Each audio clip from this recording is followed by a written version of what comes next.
Are you out of your mind? Alam kong hindi ako ang ama ng anak mo, banta ni Ethan. Ang kanyang boses ay puno ng galit at pagdududa. Pinaangkin mo lang sa akin yan para makahanap ka ng amang anak mo. Pero sorry, hindi ako tanga para mapaniwala mo.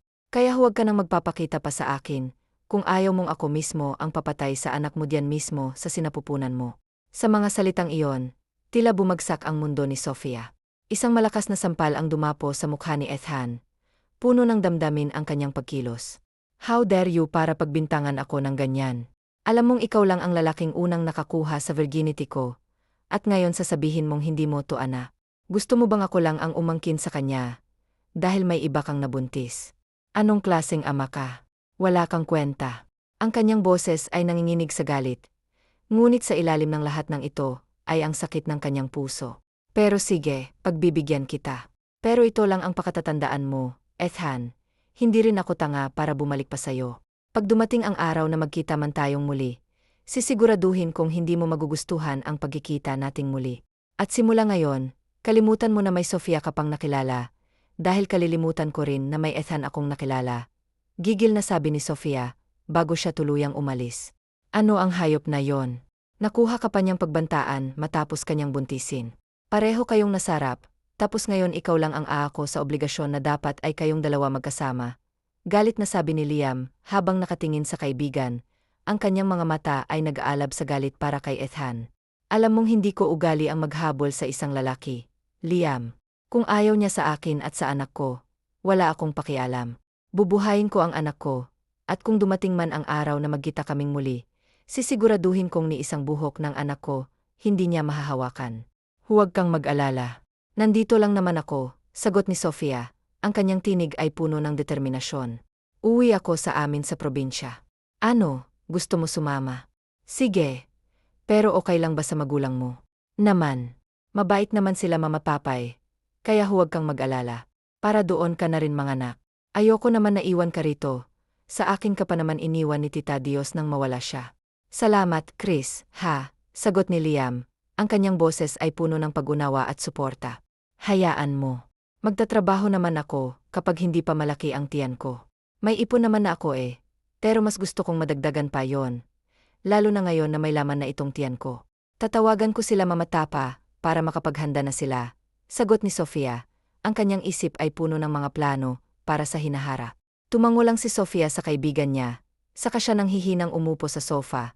Ang kanyang damdamin ay naghalo ng pag-asa at tako. Mabilis lang na dumaan ang mga araw. Nasa probinsya na sila Sofia, at malugod naman siyang tinanggap na magulang ng kaibigan niya. Kahit nandito ka lang sa bahay, huwag ka ring masyadong gumalaw, iha. Hindi lahat ng ipinagbubuntis malakas ang kapit, kaya habang maaga pa, mag-ingat ka na sa bawat galaw mo. Paalala ng ina ni Liam kay Sofia, ang kanyang tinig ay puno ng pag-aalala at pagmamahal. Maraming salamat to sa paalala, tita. Hindi ko nga po alam kung papaano kayo mababayaran sa lahat ng kabutihan niyo sa akin, sagot ni Sofia. Ang kanyang puso ay puno ng pasasalamat sa mga taong nagmamalasakit sa kanya. Huwag mong isipin ang bayad, iha. Alam kong kailangan mo ng karamay at kalinga kaya nandito lang kami. Huwag kang mahihiyang magsabi sa amin kung ano man ang kailangan mo, ha? Ang mga salitang ito ay tila isang yakap na puno ng pagmamahal at pag-unawa mula sa ina ni Liam. Tumango si Sofia, ang mga luha ay tila nagbabadya sa kanyang mga mata. Sobrang swerte niya na kahit wala siyang magulang, may mga tao pa rin na may mabuting puso at handang tumulong sa kanya sa mga panahong ito ng kanyang buhay. Mabilis na lumipas ang mga araw, at nakapasok na si Sofia sa isang maliit ngunit masiglang karenderya sa probinsya.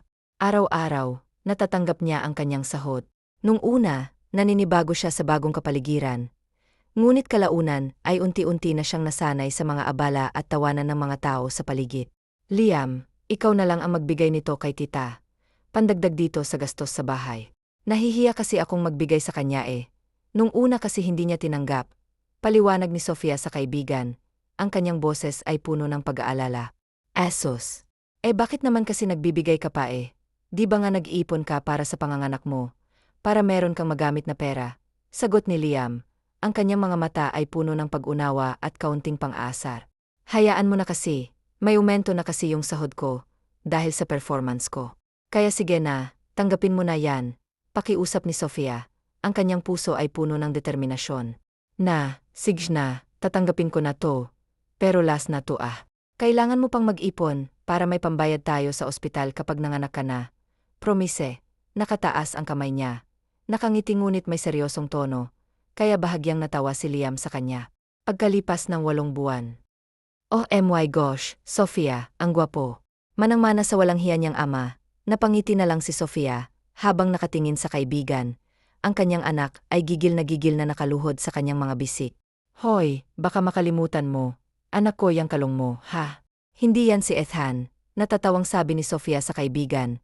Ang kanyang puso ay puno ng saya, habang pinagmamasdan ang kanilang anak. Naman, siyempre. Nakakagigil lang ang gwapo ng anak mo. Kung ako rin mabuntis, tapos kasing gwapo nito ang iluluwal ko. Naku, hindi na ako lugi nito kaya tatanggapin ko ng buong buo ang anak ko. Nakangiting sabi ni Liam, ang kanyang tinig ay puno ng kasiyahan. Nakangiti lang din si Sofia, habang nakatingin sa anak niya. Kung excited siya noon na masilayan ang anak niya, mas excited siya ngayon, dahil nakita na niya ang gwapo nitong mukha na minana pa niya sa kanyang ama. Ilang araw lang sa ospital si Sofia, at nakalabas kaagad siya. Bagamat nahirapan siya sa kanyang anak, dahil ayaw nitong dumede sa kanya. Matiyaga siyang ina kaya kalaunan ay dumede rin ang anak niya. Sobrang saya pa niya na makitang unti-unti nang lumalaki ang kanyang anak, na ilang buwan na rin niyang inaalagaan. Sofia, ako na muna diyan sa bata. Kumain ka na't hinihintay ka na ni Liam sa mesa sabi ni tita, ang kanyang boses ay puno ng pagmamalasaki. Umiyak kasi pag binapahiga ako si Ella, ayaw kasing magpalagay sa kuna. Nahihiyang sabi ni Sofia sa ginang, ang kanyang mga mata ay puno ng pag-aalala sa kanyang anak. Siya, ako nang bahala sa kanya. Akin na yan si Ella at kumain ka na nga, sabi ng ginang, ang kanyang tinig ay puno ng pagmamalasakit at pag-unawa. Napangiti si Sofia, nagulat na hindi man lang umiyak ang kanyang anak, habang kalong ng ginang. Ang mga kamay ng ginang ay puno ng lambing habang pinapangalagaan si Ella. Tila ba ito ang kanyang sariling apo? Pakinggan mo na si Mama Tapa. Parang apo na nila si Ella, dahil mahal na mahal nila ito. Oh, di ba sabi ko sa'yo? Sabik sa apo yung mga yan, kaya si Ella na lang munang magiging apo nila. Ayoko pang mag-asawa, lalo pa parang malamig na sa akin si Lloyd ngayon. Paliwanag ni Sofia, ang kanyang boses ay puno ng pag-aalala at pagdududa. Bakit naman? Di ba every week naman kayong nagdedete?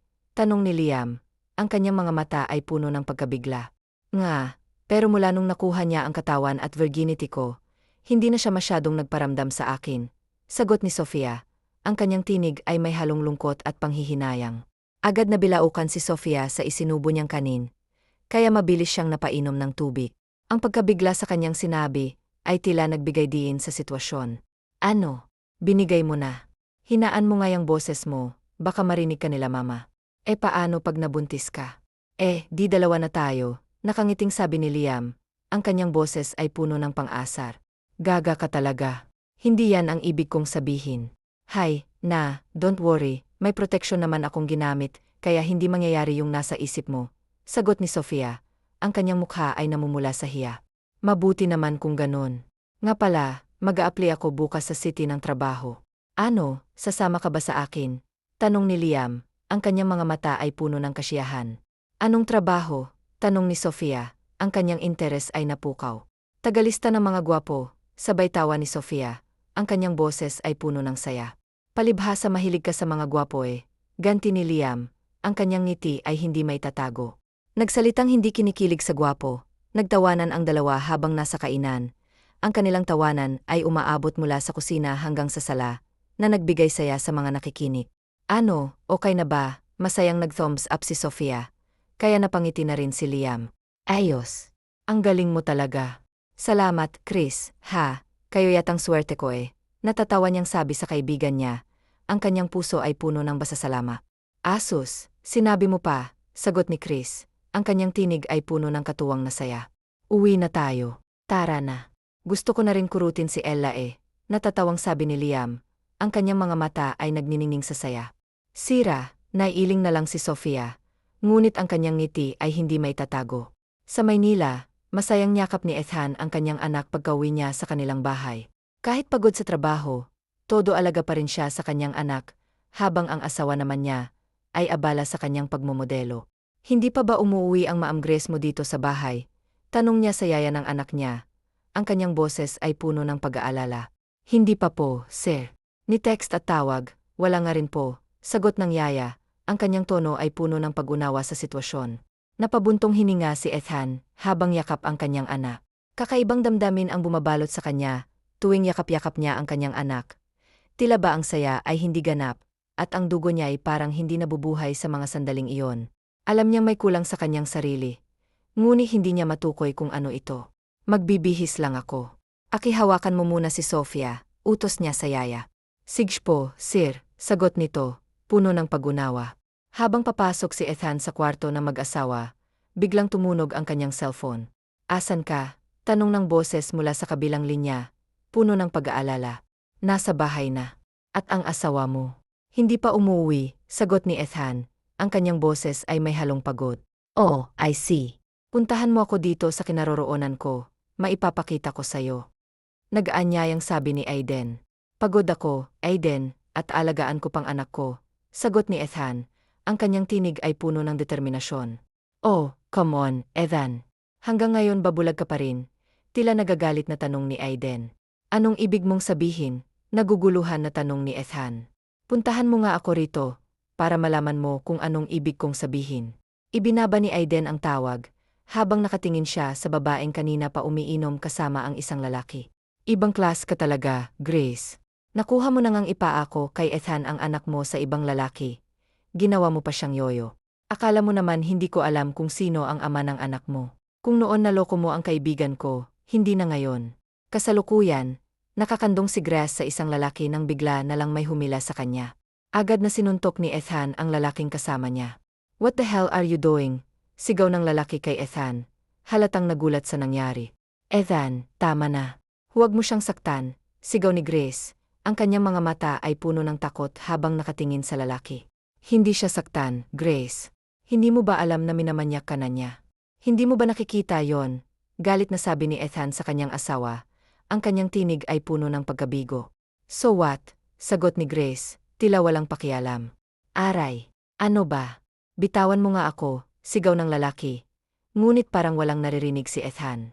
Kinaladkad na niya si Grace palabas ng bar, habang si Aiden ay nakasunod sa kanila.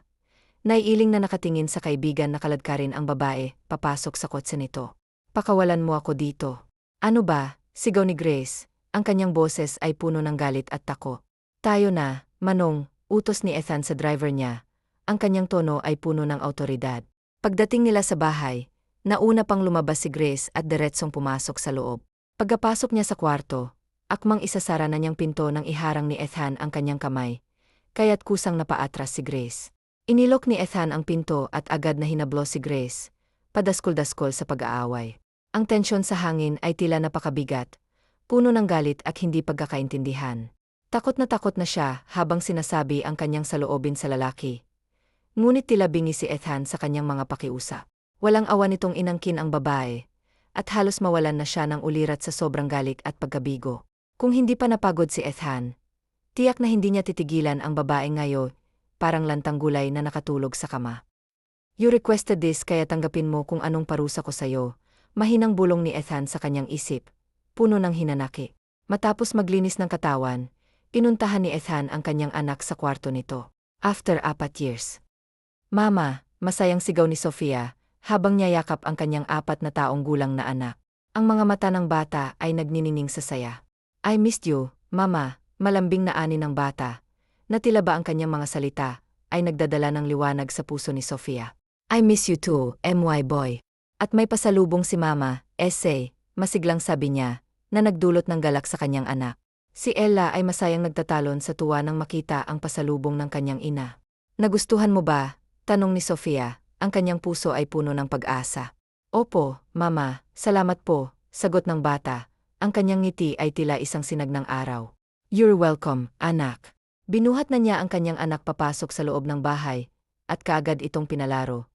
Ang kanilang tawanan ay umabot sa bawat sulok ng tahanan. Nandito ka na pala, Sofia. Magandang hapon po, tita. Si Liam po pala. Nasa kwarto niya. Puntahan mo na lang. Sige po, at bago ko po makalimutan, ito po pala, yung para sa pambayad natin sa kuryente at tubig, ita, at pangdagdag na rin po sa pangbigas natin. Naku, iha naman. Itabi mo na yan. Para sa anak mo yan. Alam kong nag-iipon ka para sa pag-aaral ni Ella. Sagot ng ginang. Ang kanyang tinig ay puno ng pag-unawa. Nakapagtabi na po ako, tita. Kaya sige na, kunin mo na to.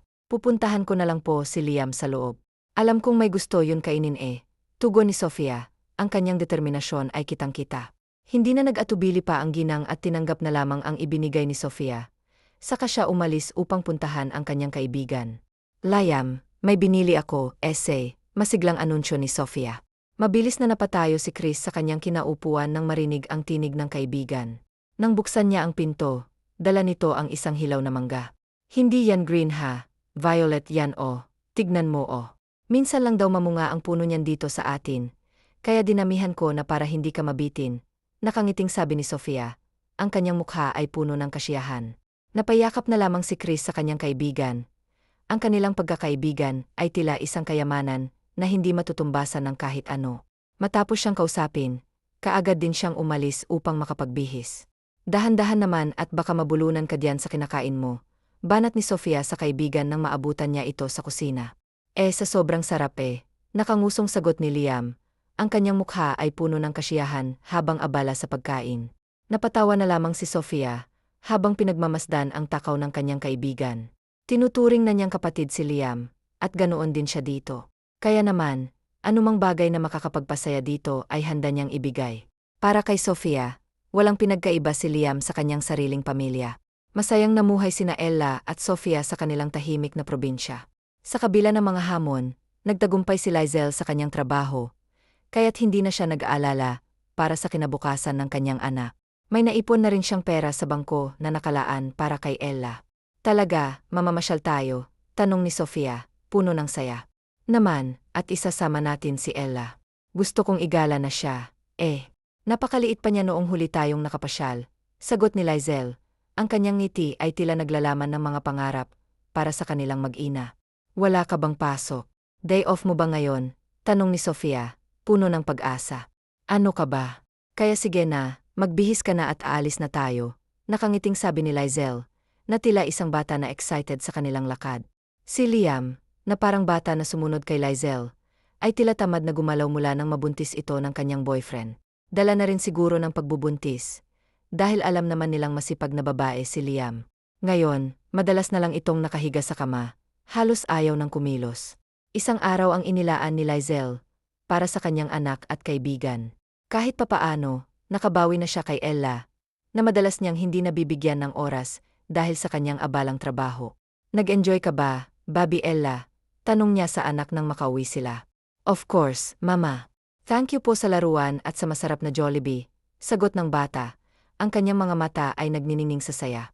Masayang pinisil ni Lizel ang pisngi ng kanyang anak, bago sila tumuloy sa kanilang kwarto. Puno ng tawanan at saya. Mabilis na lumipas ang mga araw, buwan, at sa kalaunan, taon. Kailangan ng mag-aral ni Ella, kaya't sobrang excited si Lizel na mamili ng mga gamit para sa kanyang anak. Sandali lang, mister. Ako ang nauna diyan, kaya bigay mo yan sa akin. Matigas na sabi ni Lizel sa lalaking kaagaw niya sa isang pencil case. Miss, kita mo namang ako ang unang nakakuha nito. Di ba? Tinangka mo lang agawin, nakangising sagot ng lalaki. Tila nag-enjoy sa kanilang palitan. Siya ulo to.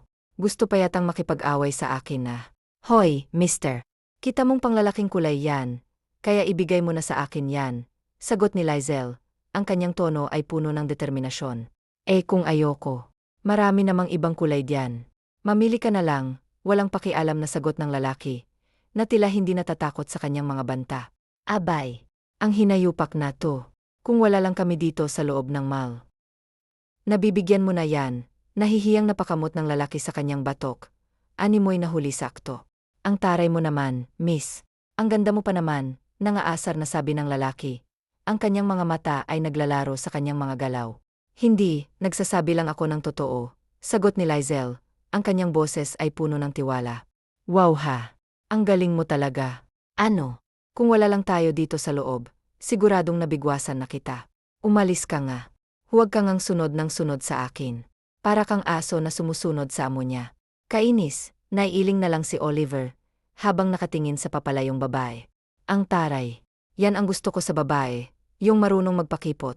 Natatawang sabi nito kahit nasa counter na sila. Sinundan pa rin siya ng binata. Tila hindi makatiis sa kanyang presensya. Talaga bang sinusundan mo ako hanggang dito? May diin niyang bulong sa nakasunod sa kanya sa pila. Bakit?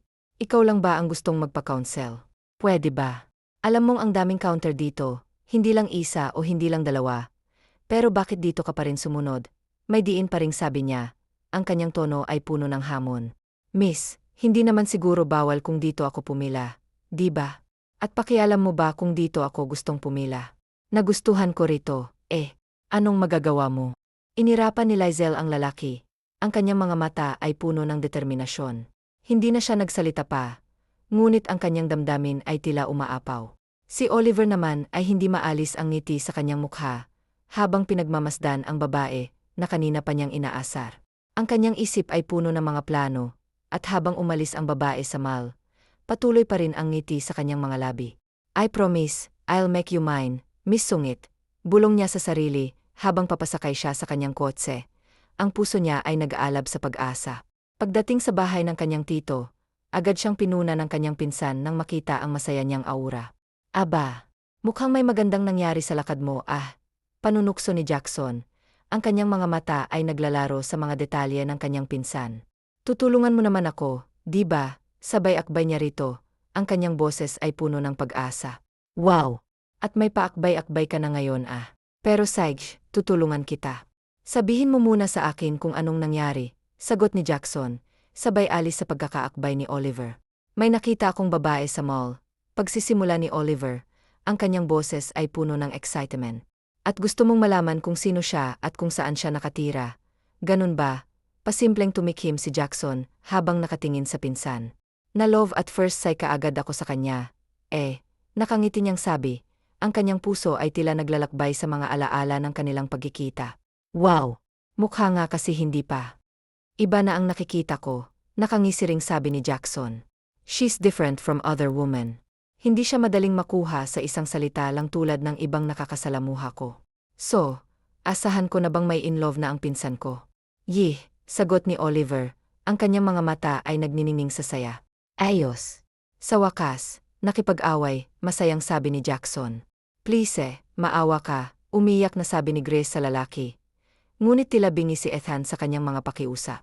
Patuloy pa rin siya sa kanyang ginagawa, kay Grace, hanggang sa tuluyan na itong nawalan ng malay. Ikaw ang dahilan kung bakit tinalikuran kong mag-ina ko. Ang totoong mag-ina ko. Pagbabayaran mo ang lahat ng ginawa mo, Grace. Hindi ako titigil hanggang sa mabayaran mo ang ginawa mong paglilinlang sa akin, at pagpapanggap sa akin sa anak mo sa ibang lalaki. Galit na sigaw ni Ethan. Ang kanyang boses ay puno ng puot at hinanakit habang nakatingin sa walang malay na babae. Dahil sa tulong ng kanyang kaibigan, nalaman ni Ethan ang katotohanan na hindi niya anak ang batang pinapaniwalaan niyang kanyang minamahal. Bakit ba siya naniwala kaagad dito? Yon ang pinakamalaking pagkakamali na nagawa niya, at sa kanyang isip, nag-aalab ang mga tanong na hindi niya mawari. Bro, pakawalan mo na si Grace. Kawawa naman siya. Hinahanap na siya ng anak niya. Totoong malaking pagkakasala niya sa'yo, pero huwag mo namang dungisan ang kamay mo sa dugo niya. Aano na lang kung makulong ka pa? Aano ang anak mo kay Lizelle? Mabilis na natigilan si Ethan, dahil sa sinabi ng kaibigan niya. Sa tingin mo ba tatanggapin ka pa rin niya, kung isa ka ng kriminal? Paalala niya ulit dito. Naawa siya kay Ethan dahil sa ginawa ni Grace dito. Pero mas naawa siya kay Grace ngayon, dahil halos hindi na ito ang Grace na nakilala niya, dahil sa dami ng pasa sa katawan niya, dahil sa ginawa ni Ethan sa kanya. Hahanapin ko ang mag-ina ko. Hahanapin ko sila. Tutulungan kita na mahanap siya. Pero ayusin mo muna ang sarili mo. Hindi pwedeng ganyan ang mukha mo pag nagkaharap na kayo. Pangungumbinsi ni Aiden sa kaibigan. Mabilis na tumango si Ethan kay Aiden at nakinig sa sinabi nito. Samantalang sa probinsya ay tili ni Liam nang makapasok sa kwarto ni Lizelle. Hoy! Anong nangyayari sa'yo? Bakit ka makatili ka diyan at makagalaw? Para kang bulen na nilalagyan ng asin. Sita kaagad ni Lizelle sa kaibigan na makita ang ginawa at ang pagtili nito. Grabe ka naman, Day. Kinikilig lang ako Kinikilig? Kanino naman? Siyempre, kanino pa ba? What? At bakit naman ever? Hindi mo naman sinabi na may suitor ka na pala at ang gwapo ano? Nananaginip ka ba? O may lagnat ka? Tinabing ni Liam ang kamay ng kaibigan na nakapatong sa kanyang no. Ano ka ba? Wala akong lagnat no, hindi rin nananaginip dahil totoo ang sinabi ko. May lalaki sa baba at hinahanap ka kaya yon, kinakausap ni Mama ha. Sinira ba siya? Oliver yata yon. Kumunot ang noo ni Lizel na nakatingin sa kaibigan. Wala akong kilalang Oliver. Kung ganon, sino yung lalaking yon? May kasama pa nga siyang isa pang lalaki eh. Ang sabi, pinsan daw niya. Bababa ako para malaman natin kung sino ba yung tinutukoy mo. Sabay na tumayo ang magkaibigan at sabay na bumaba papuntang sala. Oo, nandito na pala si Lel. Sabay na napatingin si Oliver at Jackson sa dalawang babae na bumaba sa hagdan. Wow, mahinang bulong ni Jackson sa pinsan niya. Kilala na niya kung sino sa kanila si Lizel. Dahil nakausap na nila kanina si Liam. Iha, ikaw na bahala sa mga bisita mo ha. Sa kusina lang ako. Halika na, anak. Hinila na ng ginang si Liam papuntang kusina, habang naiwan naman sa sala ang tatlo. Sa sasakyan lang ako, insan, mahinang sabi ni Jackson sa pinsan. Nice to see you again, Miss Songit, nakangiting sabi ni Oliver. Anong ginagawa mo rito? At paano mo nalaman ang bahay namin? Pinahanap ko, syempre. At talagang nag-abala ka pa, para pumunta dito. Ano bang kailangan mo? Diretsong tanong ni Lizel sa lalaki. Ano ba sa tingin mong dahilan kung bakit hinahanap ng isang lalaki ang isang babae? Sagot ni Oliver sa babae. Kung nandito ka para manligaw, umuwi ka na. Wala kang mapapala rito. Hindi ba pwedeng makipagkaibigan muna ako sa'yo sa kita liligawan?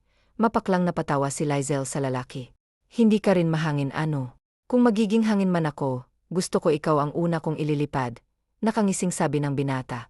Matay na tingin ka agad ang ipinukol ni Lizel sa binata. Oh, relax. Para mo naman akong kakainin ng buhay sa tingin mong yan. Hindi ako pumunta rito para makipag-away sa'yo. Nandito ako dahil gusto kong makita kang muli at makausap. Mama! Kaagad na nawala kay Oliver ang atensyon ni Lizel nang tawagin siya ng anak niya. May bisita ka pala, iha. Pasensya na, nag-aya na kasi si Ella na umuwi eh. Okay lang po, tito. Salamat po pala sa paggala sa kanya. Paano? Maiwan ko na muna kayo ha. Tipid na ngumiti si Lizel sa matanda saka siya humarap sa bisita niya. Mama, sino po siya? Bisita siya ni Mama, baby. Kaya sige na, doon ka na muna kay Lola sa kusina. Nandoon din si tita ninang mo.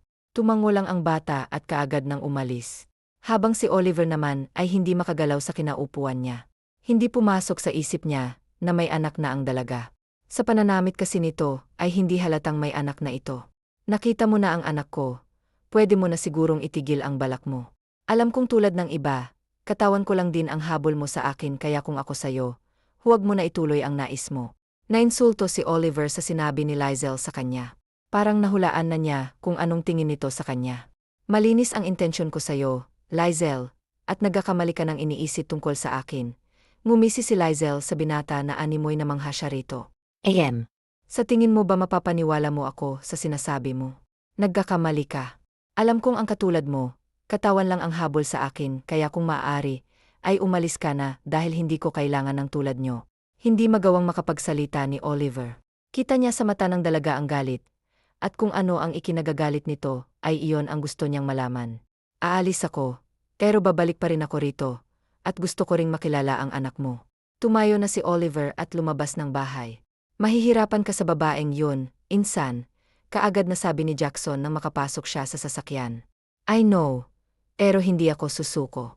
Makukuha ko rin siya, hindi man ngayon, pero sisikapin kong hindi magtatagal ay magbabago na ang pagtingin niya sa akin. Ngumisi lang si Jackson saka nag-drive na. Ay, sayang. Akala ko pa naman may magpapakilig na sayo, nang hihinayang nasabi ni Liam. Tumigil ka nga diyan. Nakakatrauma mga lalaki, at hanggang ngayon hindi pa rin nawawala sa akin ang sakit na naramdaman ko noon. Kung hindi lang dahil kay Ella, ewan ko kung nasaan na ako. Kaya ngayon, tanging anak ko na lang ang nagbibigay ligaya at tag-asa sa akin para lumaban. Malungkot na sabi ni Lizel. Alam ko namang hanggang ngayon, dala mo pa rin yung sakit na dulot ni Ethan sa'yo. Pero matagal na yon eh. Bigyan mo naman ng pagkakataon ang iba na pumasok diyan sa puso mo. Malay mo, isa na pala sa kanila ang para sa'yo. Takot na akong sumugal, Liam, at kung mangyari man na may lalaking makakapasok sa puso ko, gusto kong tanggapin niya muna ang anak ko ng buong buo. Gusto ko na mahalin niya rin ang anak ko bago ako. Sa madaling salita, Makukuha niya lang ako kung makikita kong itinuturing niya na rin na anak ang anak ko. Pero sa panahon ngayon, bihira na lang ang binata na mamahalin ka ng buo, kahit may anak ka na. Kadalasan, kung may manliligaw man sa'yo, may anak din o hiwalay sa asawa niya. Ayoko nang may sabit dahil hindi lang ako magiging kawawa, pati ang anak ko, kawawa rin, mahabang litanya ni Lizel. Yes, mother. Yun na lang ang naisagot ni Liam sa kaibigan niya. Isang araw habang nagtutupi si Lizel ng mga damit nila ng anak niya, ay bigla silang nagtanong ang anak niya sa kanya. Mama, nasa heaven na po ba si Papa? Bakit hindi ko po siya nakikita? Ay inosenteng tanong nito. Saglit na natigilan si Lizel sa tanong ng anak niya. Gusto niyang sabihin dito na patay na ang ama nito. Pero naisip niya paano kung darating ang araw na magkikita sila ng ama niya. Wala siyang sasabihin, pero alam niyang hindi niya habang buhay na may tatago si Ella, lalo pat magkamukha sila ni Ethan. Bobby, bakit mo naman natanong yan? Malambing niyang tanong sa anak niya. Sabi kasi ng kalaro ko, wala daw ang papa ko. Ibig sabihin, nasa heaven na daw yon. Saglit na napapikit si Lizel habang niyakap ang anak niya. Alam niyang darating ang araw na magtatanong ito tungkol sa ama niya. Pero hindi pa siya handa. Ayaw niyang sabihin muna dito kung ano man ang totoo. Bobby, di ba mag-aaral ka na ngayong pasukan? Inilikon niya ang usapan nila. Mabuti na lang at kumagat ang anak niya, at nakalimutan kinausap na nito ang tungkol sa kanyang ama. Sa paglipas ng mga araw ay napadalas ang pagdalaw ni Oliver sa bahay kung saan nakatira si Sofia. At kahit wala ito doon dahil nasa trabaho, ay matiyaga pa rin siyang naghihintay habang kalaro ang anak ng dalaga. Tito Oliver, wala ka rin po bang anak kulad ni Mama? Nakangiting hinaplos ni Oliver ang buhok ng bata. Nung una ay takot itong lumapit sa kanya, dahil na rin siguro sa paalala ni Sofia sa anak niya. Pero si Oliver ang taong hindi madaling sumuko. Basta gusto niya ay paghihirapan niya itong makuha. Wala pa, Ella. Ikaw ba, gusto mo na ng kapatid? Nakangiti niyang tanong sa bata. Opo. Gusto ko ng baby brother or sister, para may kalaro naman ako dito sa bahay. Huwag kang mag-alala, pag sinagot ako ng mama mo, gagawan ka namin ng kapatid. Basta tulungan mo na lang ako na sagutin ako ng mama mo ha. Opo, tito, nakangiting sabi ni Ella. Napangiti na lang din si Oliver, habang nilalaro pa rin ang bata. Anong ginagawa niyan dito? Tanong kaagad ni Sofia sa kaibigan na makita nitong kalaro ni Oliver si Ella. Kanina pa yan nandito eh. Alangan namang palayasin namin kaagad eh. Nakikipaglaro pa si Ella sa kanya. Matigas din pala ang ulo nito no. Nakakailang balik na yan dito. Sa tingin ko naman, mabait naman siya at tingin ko tanggap niya naman ang anak mo. Hindi naman yan magpapabalik-balik dito kung hindi. Sa panahon ngayon, Liam, mahirap magtiwala, lalo na pag hindi mo masyadong kilala eh. Di kilalanin mo. Malay mo naman, di ba? Mama, hello po. Kumaway si Ella sa kanyang ina, pero hindi man lang ito lumapit sa kanya. Kita mo, pati anak mo gusto si Oliver. Kaya sige na, kausapin mo na. Kawawa naman yung tao eh. Itinulak pa ni Chris ang kaibigan, kaya wala itong choice kung hindi ang lumapit sa dalawang naglalaro. Baby, doon ka muna kay Tita Ninang ha. Kakausapin lang ni Mama si Tito. Sedge po. Bie, Tito Oliver. Bye, baby. Pagkaalis ng anak ay hinarap kaagad ni Sofia ang binata.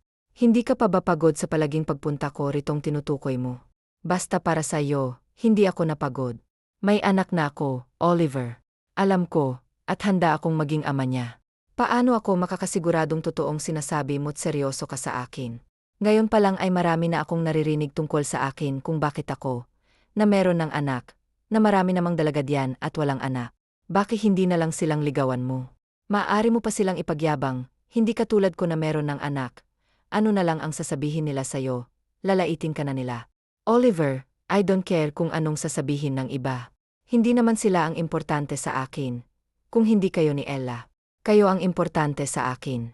Please bigyan mo ako ng pagkakataon na patunayan ko sa iyong mahal na mahal kita.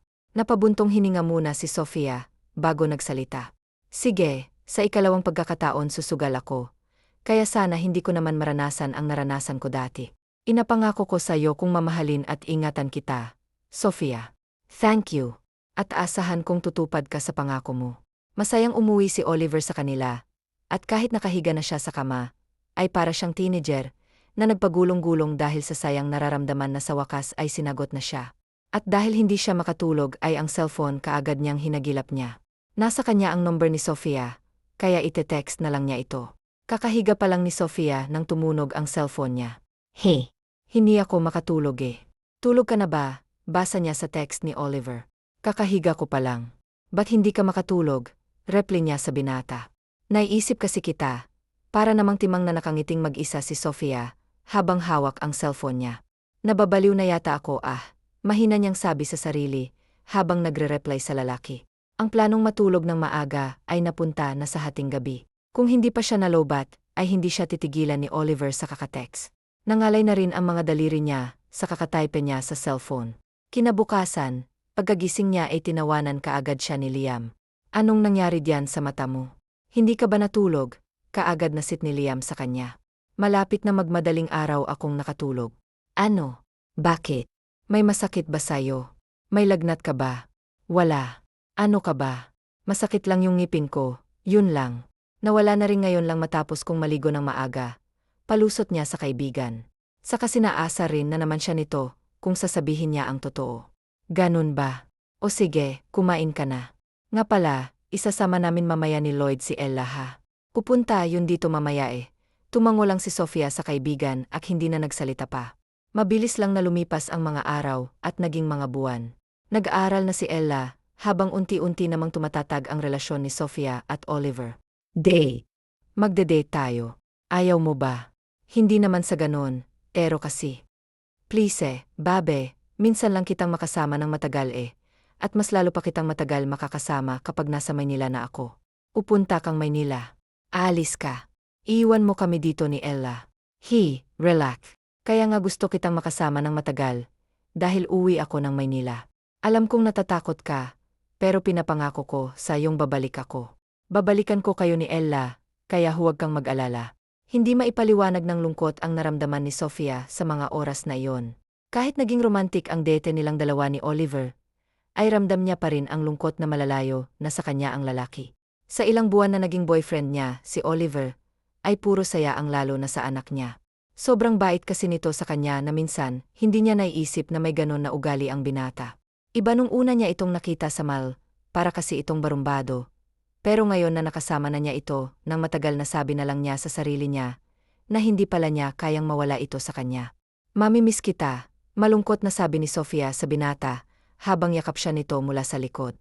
Mamimiss din naman kita kayo ni Ella, pero kailangan kong umalis, para sa atin din naman to. Anong gagawin ko? Basta hintayin mo lang ako Yem. Tumango lang si Sofia, habang nakahawak sa dalawang kamay ng binata na nakapulupot sa biwang niya. Tuluyan nang umalis ng probinsya si Oliver kasama ang pinsan niya. Kailangan na kasi niyang bumalik sa Maynila, dahil sa kanya na ipinasa ng kanyang ama ang kanilang kumpanya. Nag-isang tagapagmana si Oliver ng kanyang mga yaman, dahil siya lang naman ang nag-isang anak na mag-asawang Rosan at Conrado Coronel. Ilang araw pa lang nawawala si Oliver sa paningin ni Sofia, parang hinahanap-hanap na niya ito. Walang text ni tawag na mula sa nobyo niya, kaya nag-alala siya baka kung ano na nangyari dito. Iniisip mo na naman siya. Natatakot ako Hindi ko alam kung ano bang isipin ko. Paano kung magkatotoo ang hula ko? Paano kung? Huwag kang ang negad yan. Think positive ka lang dapat. Baka naman busi lang. May tiwala naman ako diyan kay Oliver, sabi ni Liam sa kaibigan. Bumuntong hininga lang si Sofia, habang nakatutok sa hawak niyang cellphone ang kanyang tingin. Sa Maynila, habang abala si Ethan sa kanyang ginagawa, ay bigla na lang bumukas ang pinto at tumasok doon ang kaibigan niya. Ano nang balita sa pinapahanap ko? Tanong kaagad ni Ethan sa kaibigan na makapasok ito sa opisina niya. Nandyan ang lahat ng tungkol sa kanya, at kung saang lugar siya ngayon kasama ang anak niyo.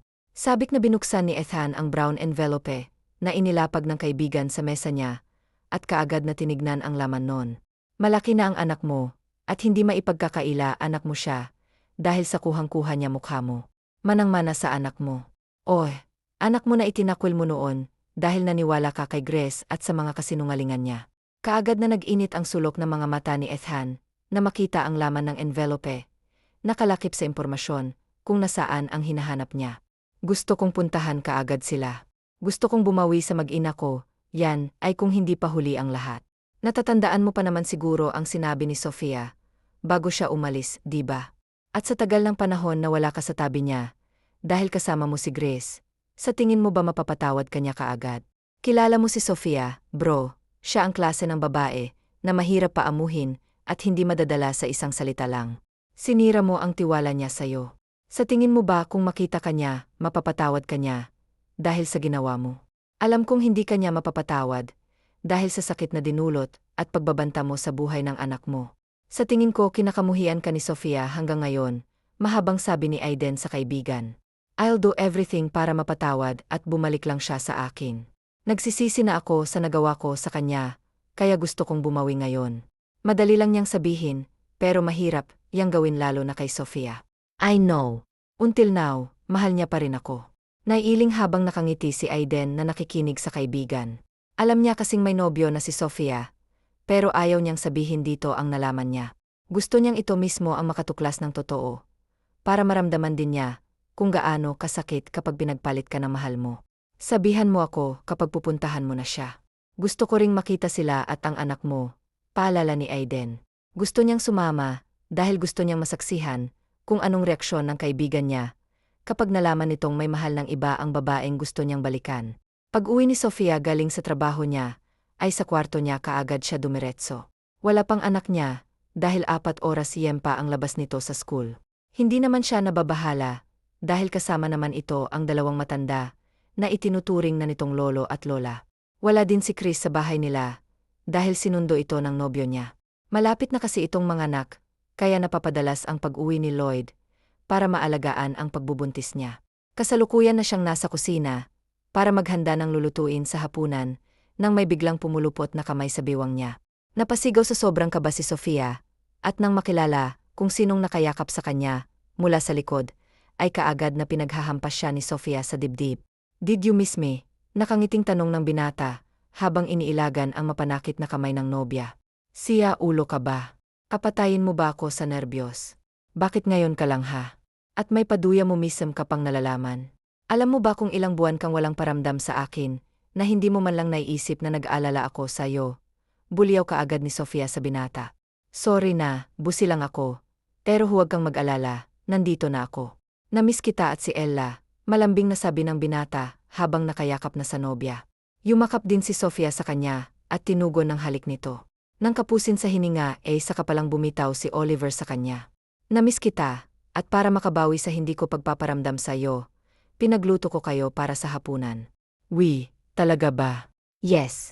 Mas masarap akong magluto. At ikaw pa lang ang unang babae na paglulutuan ko. At dahil special ka kaya special din ang lulutuin ko. Nakangiting ani ng binata. Agad na namula ang pisngi ni Sofia, dahil aminin man niya, o hindi kinikilig siya sa sinabi na binata. Nakaupo lang si Sofia, habang si Oliver naman ay nakaharap sa niluluto niya.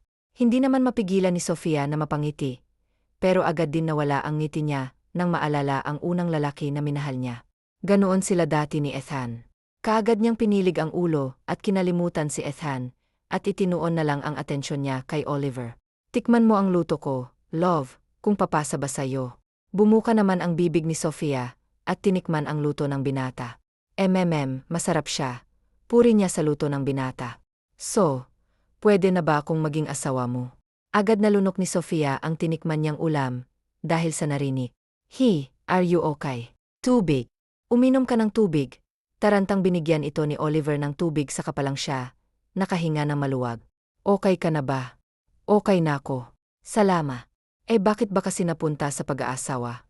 Bakit? Ayaw mo bang maging asawa ko? Siyempre, Gos. Natigil sa pagsasalita si Sofia nang kaagad siyang ginawaran ng masuyong halik ni Oliver sa labi. Mahal kita ng higit pa sa buhay ko, kaya naman gusto kitang makasama. Walang kondisyon ang pagmamahal ko sa'yo. Love kita kahit may anak ka pa. Ganoon kita kamahal, madamdamin niyang sabi sa nobya matapos niya itong halikan. Parang matutunaw ang puso ni Sofia dahil sa sinabi ng lalaki. Mahal ni Sofia ang binata, pero hindi pa niya kayang sambitin ang salitang, I love you. Hindi naman problema kay Oliver kung di pa kayang sambitin, yun sa kanya ng nobya. Ang importante sa kanya ay alam na niyang mahal na siya nito. Hindi man sa salita, nakikita naman niya sa gawa. Wow, ang sarap naman nung niluto niyo. Ikaw, Oliver ha? Ang tagal mong nagpakita. Ni text at tawag, wala ka man lang paramdam. Alam mo bang umiiyak ng husto yang kaibigan ko? Habang wala ka. Akala niya iniwan mo na siya, Kaagad na sabi ni Liam nang makita kung sinong kasama ni Sofia sa kusina. Kaagad na sinamaan ni Sofia ng tingin ang kaibigan. Pero si Liam ay tumawa lang. Kaagad naman itong pinaupo ni Lloyd sa upuan. Tito Oliver, nandito na po kayo ulit, masiglang sabi ng bata nang makita nito si Oliver. Hello, young boy. Kumusta ka na rito? Nag-aral ka bang mabuti? Tanong niya sa bata habang pumantay siya rito. Naman po. Tinandaan ko pong sabi mo na mag-aral na mabuti para paglaki. May maipagmamalaki ako sa mama ko. Proud nitong sabi sa tito niya. Wow, very good. At dahil diyan, may pasalubong ako sa'yo. Talaga po. Yes. Halika, samahan mo ako. Saglit na nagpaalam si Oliver sa nobya at sa kaibigan nito, saka sila lumabas ng bahay. Wow, ang ganda. Hindi mapigilan ni Ella ang pagkamangha niya nang makita ang malaking Iron Man na binili ni Oliver sa kanya mula pa sa Maynila. Nakangiting ang bata na sobrang saya sa pasalubong niya. Pero kaagad na napalis ang ngiti sa labi niya nang may sasakyan na huminto katabi ng sasakyan niya. Alam niyang mayaman ang may-ari noon dahil sobrang kinis ng kotse at para bang kabibili lang nito. Chill lang na lumabas ng sasakyan si Aiden habang si Ethan naman ay nagtataka kung sinong lalaking kasama ng anak niya. Kilala na niya ito dahil sa mga larawan na nakuha nito noong ipahanap niya ang mga ito. Tito, sino po sila? Bulong ng bata kay Oliver. I don't know, baby. Hindi ko rin sila kilala, balik na sabi niya sa bata. Magandang hapon, bati ni Aiden sa lalaki. Magandang hapon din, anong maitutulong ko sa inyo? Dito ba nakatira si Lizel Goes? Ano pong kailangan niyo sa mama ko? Si Ella na ang sumagot. Parang magnet na dumikit kay Ella ang tingin ni Ethan. Nandoon lang ang tingin niya sa bata, at para bang kinakabisado niya ang mukha ng anak niya. Liz. Ang tagal na bitin sa ere ang sasabihin sana ni Lizel nang makita at makilala kung sino ang lalaking kausap ng anak niya. Hindi siya kaagad nakagalaw sa kinatatayuan niya. Nakatitig lang siya sa dalawang tao na ngayon ay nakatingin na sa kanya. Nang matauhan ay mabilis niyang kinuha ang anak niya at itinago sa likod niya. Pinagsalikop din niya ang kamay nila ni Oliver. Kahit nagtataka si Oliver sa inakto ng nobya, ay sinakyan niya ito at hinapit sa biwang ang nobya habang hinahawakan niya si Ella. Anong ginagawa niyo rito? Paano niyo nalaman kung nasaan ako? Hi, Liz. Kamusta ka na? Mas gumanda ka pa ngayon Sa halip na sagutin ni Aiden ang tanong ni Lizel, ay iba ang isagot niya rito. Boyfriend mo, tukoy niya kay Oliver. I'm her fiance. Sino ba kayo at anong kailangan niyo sa nobya ko? Si Oliver na ang sumago. Nang makita ni Liam kung sinong nasa labas, ay kaagad na kinuha niya si Ella at ipinasok sa loob ng bahay para hindi nito marinig ang pinag-usapan ng mga tao sa labas. You're her fiance. Madilim ang mukha na tanong ni Ethan sa kaharap at batid sa boses nito ang sakit. Yes. Why? Is there a problem? Tanong ni Oliver sa lalaki. Yes, because I'm her boyfriend and the father of her son. Ang kapal naman ng mukha mo, para ang kinin na anak mo ang anak ko. Kailan ka ba naging ama? Wala kang anak sa akin. Andaan mo, hindi mo na anak ang anak ko. Anak ko lang siya at hindi sayo. Ano pa bang kailangan mo't nagpakita ka pa sa akin? Galit na sabi ni Lizel sa binata nang marinig ang pag-angkin pa rin nito sa kanya na girlfriend niya. Gusto kong bumalik ka sa akin. Isang malutong na sampal kaagad ang dumapo sa mukha ni Ethan nang mabilis na nakawala si Lizel sa pagkakapit ni Oliver sa kanya. Wala talagang kasing kapal ang mukha mo no. Matapos mong pagbantaan ang buhay ng anak ko, may gana ka pang bumalik sa akin. Anong akala mo sa akin? Tanga. I know na malaki ang kasalanan ko sa'yo, pero bigyan mo naman ako ng pagkakataon na patunayan sa'yo na nagsisisi na ako at handa akong gawin ang lahat. Bumalik ka lang sa akin. Nagmamakaawang sabi ni Ethan sa dalaga at hindi iniinda ang sampal nito sa kanya. Babalik ako sa'yo.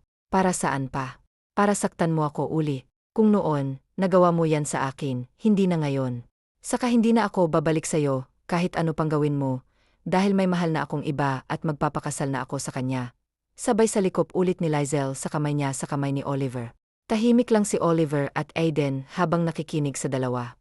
Babe, hindi ako papayag na magpakasal ka sa lalaking yan. I know na mahal mo pa ako. I know na hanggang ngayon ako pa rin yan sa puso mo at ginamit mo lang ang lalaking yan. Please bumalik ka sa akin, kayo ng anak ko. Pangako, mamahalin at alagaan ko kayong mag-ina ko Bakit hindi mo kay Grace yan sabihin? Mahal mo siya, di ba? Kaya mo nga ako iniwan at pinagbantaan dahil sa kanya.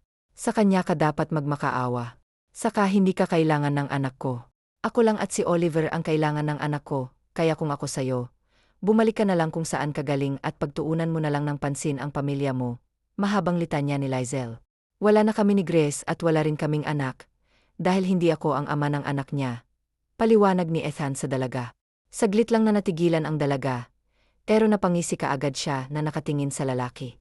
Wala na akong pakialam sa buhay nyo, kung ano man ang naging problema nyo. Labas na ako doon kaya kung maaari lang. Umalis na kayo at huwag na kayong babalik pa rito no. Akmang hahawakan ni Ethan ang kamay ng dalaga nang mabilis na nailayo ni Oliver ang dalaga sa lalaki. Huwag mo siyang hawakan, dahil wala ka ng karapatan pa, para hawakan siya. Narinig mo naman siguro ang sinabi niya. Umalis na kayo at huwag na kayong bumalik pa rito. Kita ni Aiden ang sakit sa mga mata't mukha ni Ethan. Alam niyang sobrang sakit ang nararamdaman nito ngayon, pero ayaw niya pang mangialam sa dalawa.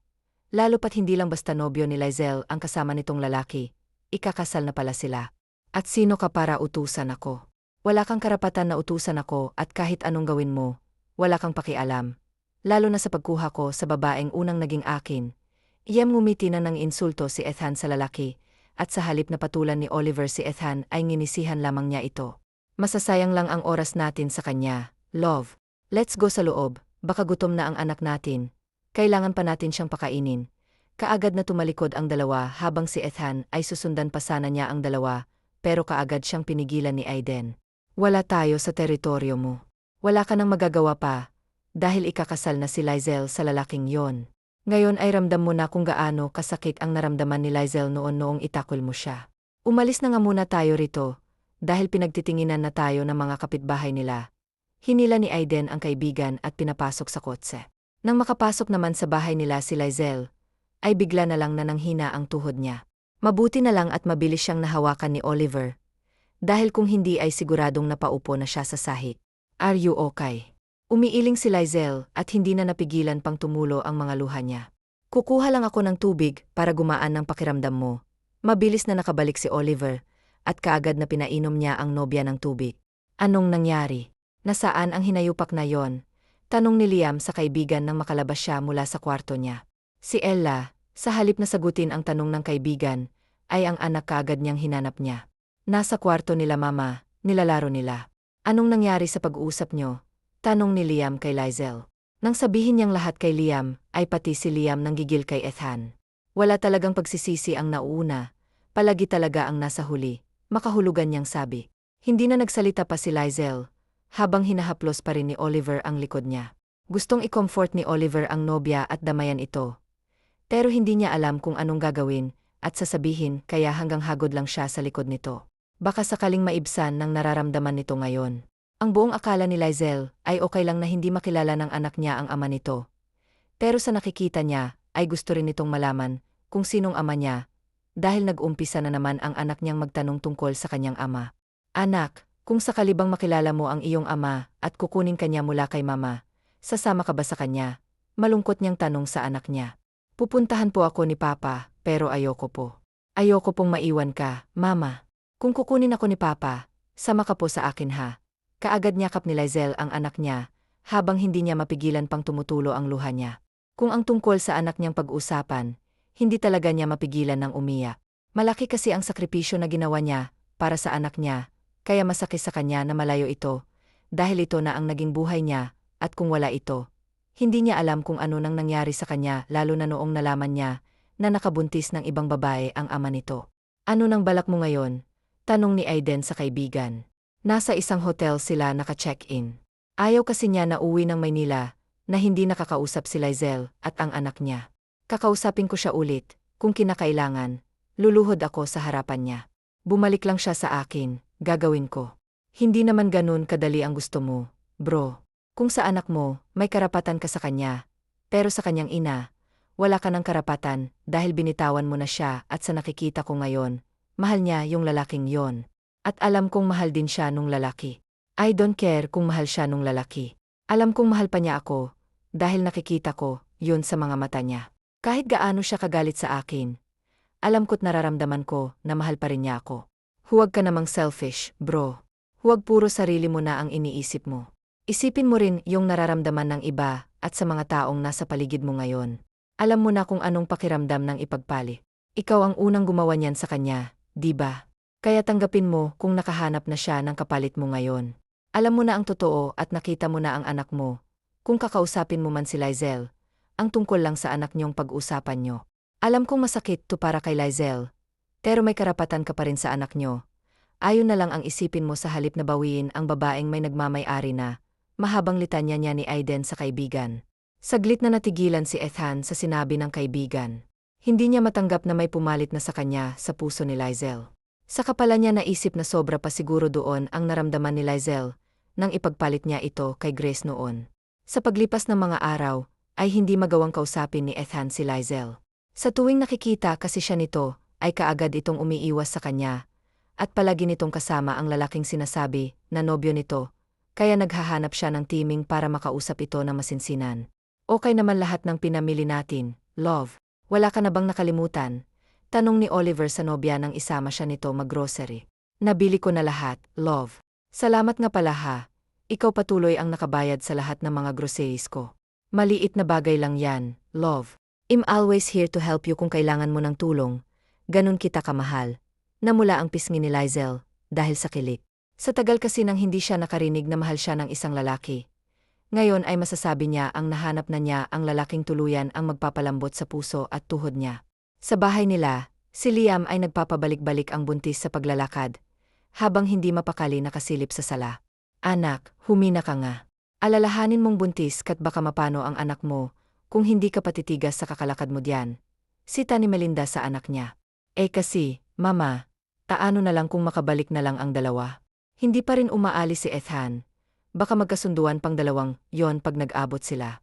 Anak, parehong profesional si Oliver at Ethan.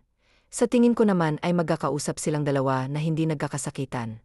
Pagdating nila Oliver sa bahay, ay agad na nanigas si Lizelle nang makita kung sino ang tao na nakaupo sa sala at kausap ang anak niya. Lumingon siya kay Oliver na tila ba nagpapaalam siya. Nakakausapin lamang niya ito, nakaagad namang tinanguan ni Oliver. Nandito lang ako. Tawagin mo lang ako kung kailangan mo ng tulong. Salamat. Kaagad na tumayo si Ethan sa kinaupuan at sinalubong si Lizelle. Sa labas tayo mag-usap. Gusto kong magkausap tayong walang ibang nakakarinig kung anuman ang pag-usapan natin. Kaagad na sabi ni Lizelle nang makalapit sa kanya si Ethan. Sumunod si Ethan sa dalaga palabas habang naiwan naman si Ella kay Oliver. Kung nandito ka para ipagpilitan ang gusto mong bumalik ako sa'yo, hindi na mangyayari pa ang gusto mo, Ethan. Matapos mo kong iwan at ipagpalit noon kay Grace, sinabi ko na sa'yong hindi na ako babalik sa'yo. Tapos na tayo kaya ayusin mo na ang buhay mo. Makakahanap ka pa ng babae na mamahalin ka't alagaan, at pag dumating ang pagkakataon na yon, huwag mo na sanang saktan at hayaan pa ang babaeng yon na makawala pa sa'yo. Inatawad na kita sa nagawa mong kasalanan sa akin, dahil gusto ko na ring lumagay sa tahimik na buhay kasama ang lalaking mahal ko. Thank you at kahit papaano, mapapanatag ang loob ko na pinatawad mo na ako. Masakit sa akin na tanggapin na wala ka na nga sa akin, dahil hanggang ngayon mahal pa rin kita. Pero ano bang magagawa ko, kung hindi na ako ang may-ari diyan sa puso mo, at ang tanging gusto ko na lang ngayon ay makilala ang anak ko. Makasama siya para makabawi naman ako sa kanya. Huwag kang mag-alala. Hindi na tayo aabot pa sa korte para sa kustodiya ng bata. Alam kong mahal na mahal ka ng anak ko at alam kong mahal mo rin siya, kaya hahayaan kong sayo lang siya na manatili at hihiramin ko lang siya kapag weekend para makilala naman siya ng magulang ko, mahabang sabi ni Ethan. Kaya sobrang sayang nararamdaman ni Lizelle. Akala niya'y mawawala na sa kanya ang anak niya. Salamat naman, maaari mo rin naman siyang dalawin dito kapag hindi ka busi o baka kung sa Maynila na rin kasi kami manirahan. Madali mo na siyang makikita. Nakangiti niyang sabi sa lalaki. Pwede bang humingi sa'yo ng pabor? Nahihiyang sabi ng lalaki. Sure, ano ba yon? Pwede ba kitang mayakap, kahit sa huling pagkakataon? Saglit na natigilan si Lizelle, pero pumayag pa rin siya. Sure, bakit naman hindi? Si Lizelle na mismo ang unang yumakap sa lalaki, at kita, yun ni Oliver na nakatayo sa may pinto, habang nakatingin sa kanila. Thank you. Friends pa rin naman tayo, di ba? Naman, friends pa rin tayo. Magaan ang pakiramdam ni Lizelle na nakipagkamay sa binata. Sa wakas ay ngumiti na uli siya habang kaharap ang lalaki. Ipinakilala ni Lizelle si Ethan sa anak niya na ito ang kanyang totoong ama. Ang akala niya ay mahihirapan siyang magpaliwanag dito. Pero nagkamali siya dahil tanggap kaagad ng anak niya na ito na ang kanyang ama. Hindi napigilan ni Ethan na maiyak nang mayakap ang anak niya. Sasama ka ba kay daddy kung sakaling hiramin kita kay mama mo? Malambing niyang tanong sa anak niya. Naman po basta papayag po si mama. Ayoko po kasi na umiyak siya eh. Of course baby, payag si mama basta para sa'yo. Nakangiting sabi ni Lizel sa anak niya. Masaya ang lahat dahil sa wakas ay tapos na ang paghihirap ni Lizel. Matapos din silang magkaayos ni Ethan, kaagad na ipinakilala siya ni Oliver sa magulang nito. Dahil galing din sa mahirap na pamilya ang magulang ni Oliver dati at yumaman lang dahil sa pagsisikap ng kanyang ama't ina, ay mabilis na ang tinanggap si Lizel ang dahilan nila kung sino ang gusto ng anak nila na makasama nito. Habang buhay ay doon din sila dahil importante sa kanila ang kaligayahan ng kanilang anak. Paglipas ng ilang buwan ay tuluyan nang naisagawa ang pag-iisang dibdib ni Lizel at ni Oliver, habang si Ethan naman ay nanghihinayang na nakatingin lang sa babaeng noon ay minahal siya ng sobra-sobra. Pero sinaktan lamang niya at kahit masakit pa para sa kanyang pagkatalo, masaya pa rin siya na nasa tamang tao ang dating mahal niya at alam niyang hindi ito sasaktan ni Oliver. Labis ang pagsigaw ng mga tao bilang pagbati sa bagong kasal. Nakangiting inihagis ni Lizel ang hawak niyang bukay sa likuran niya. Kasabay ng sigawan ng mga tao ang pagbagsak ng bukay sa mga kamay ni Ethan at ang ikinainggay ng mga naroroon. Dahil hindi lang pala siyang nakahawak sa buke at may babae ring nakasabay sa bulaklak kaya ang resulta. Natumba silang dalawa na naaliw naman ang mga naroroon na nakakita sa nangyayari, habang si Lizel at Oliver ay nagkatinginan muna bago tumawa at tinukso si Ethan. Hindi man naging madali kilalang nangyari sa buhay niya. Kinaya naman niya ito kasama ang mga taong itinuring na siyang pamilya, kaya noong gumanda na ang buhay niya, ay siya naman ang tumulong sa magulang ni Liam. Nasa probinsya pa rin ang mga ito, pero hindi na sila naghihirap, dahil may malaking halaga na ibinigay si Lizel sa mga ito, at para makapag-umpisa sila ng negosyo na pwede nilang pagkakitaan. Love, tignan mo ang headline oh. Di ba si Ethan too? Kaagad na kinuha nila sa kamay ang newspaper ni Oliver, at tinignan ang nakasulat doon. Bagay na bagay sila. Dahil tama ka nga, pero walang makakahigit sa'yo. Sabay kindat niya sa asawa at niyakap ito, habang kinikiliti ng halik ang lig niya. Umaga pa, love. Baka hindi ka na naman makapasok sa opisina mo, dahil pagod ka na. Nakangiti niyang sabi sa asawa niya na tinawanan lamang nito. I love you so much. Love at hindi ako magsasawang mahalin ka. Salamat sa pagmamahal mo, love. Pangako, magiging mabuting asawa ako't ina sa mga magiging anak natin. Thank you. Wakas. TNNANET. Troy Ethan Lizel Sophia Chris Liam SKY. Conca Lizel. L. Ira Grace Jerome Eden Steve Jackson Jude Oliver.